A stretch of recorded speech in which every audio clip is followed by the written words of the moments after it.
है guys, WhatsApp. तो आज हम जिस कंपनी के बारे में डिस्कस करेंगे वो है L N T food.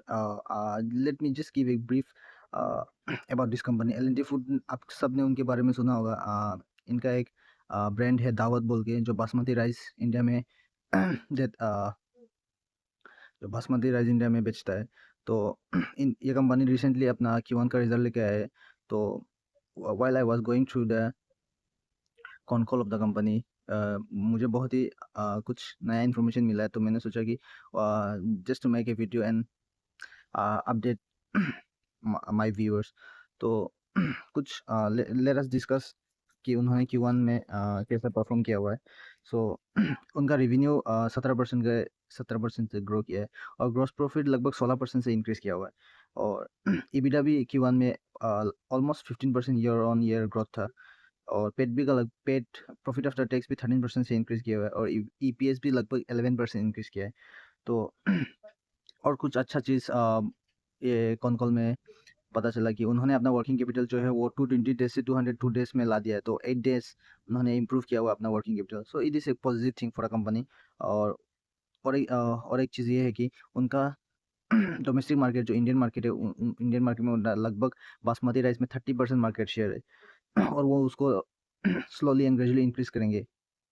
Con call में उन्होंने ये बताया। और सेल्स का अगर ब्रेकअप जानना है तो डोमेस्टिक में उनका 15% सेल है, और इंटरनेशनली उनका ग्रोथ मतलब 17% ग्रोथ हो रहा है उनका मतलब सेल्स में। और डोमेस्टिकली उनका सेल्स 15% से ईयर ऑन ईयर ग्रोथ कर रहा है।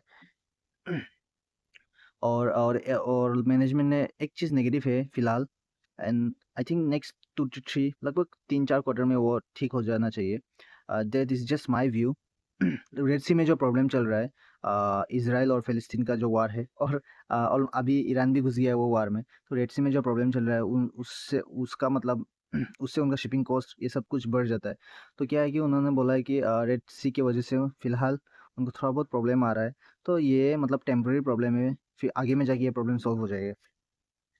तो और एक बहुत ही अच्छा चीज़ पता चला है कि कंपनी का अभी फ़िलहाल फ़ोकस है मिडल ईस्ट में जाने का, और स्पेशली सऊदी का मार्केट को कैटर करना है, बिकॉज़ वो बहुत ही बड़ा बासमती का मार्केट है।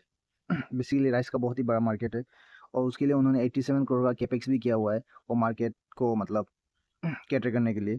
और उनका mostly international sale US, UK और यूरोप से आता है। तो यूएस का बासमती का मार्केट ऑलमोस्ट 1 बिलियन डॉलर है, वो भी USD 1 बिलियन डॉलर। तो there is a very big market I should say. और डिमांड भी बहुत ज़्यादा इंक्रीज हो रहा है अमेरिका और यूरोप के मार्केट में। और और एक दो चीज़ रह गया है, वो भी हम डिस्कस कर लेते हैं। तो जो रेड सी का इफेक्ट है वो और 2-3 क्वार्टर तक रहेगा, ये तो मैंने बोल ही दिया है। और एक अच्छा चीज़ ये है कि कंपनी अभी फोकस कर रहा है रीजनल स्पेशलिटी राइस में बेचने के लिए। तो रीजनल स्पेशलिटी राइस मतलब साउथ में इनका कुछ रीजनल स्पेशल राइस है, नॉर्थ में भी है आपका, नॉर्थ ईस्ट में भी है। रीजनल सब रीजन में अलग अलग उनका खुद का स्पेशलिटी कुछ राइस होता है। तो उसमें भी वो मतलब फोकस कर रहे हैं। तो फिलहाल वो लगभग 20,000 से 25,000 टन बेचते हैं रीजनल राइस। तो वो भी स्लोली उसको इंक्रीज करेंगे। और अगर वो और हाँ, यही सब था। तो ये एक अच्छा कंपनी है, स्टेबल है, मार्जिन भी स्टेबल रहेगा। और अच्छा बात ये है कि इनका मार्जिन लगभग आप चेक कर सकते हो, उनका मार्जिन हमेशा से स्टेबल ही रहता है। और आप क्या कर सकते हो, और ज़्यादा उसमें लगभग 15 से 17% ग्रोथ मिलेगा। अ, आप इसमें 20 से 25% ग्रोथ एक्सपेक्ट मत कीजिए कंपनी में। एक स्टेबल कंपनी है, स्लोली स्लोली आपको ग्रोथ देते रहेगा। 15-17% का ग्रोथ मिल जाएगा।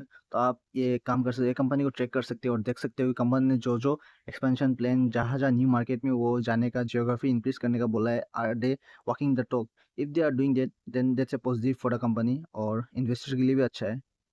तो यही सब है। Thank you.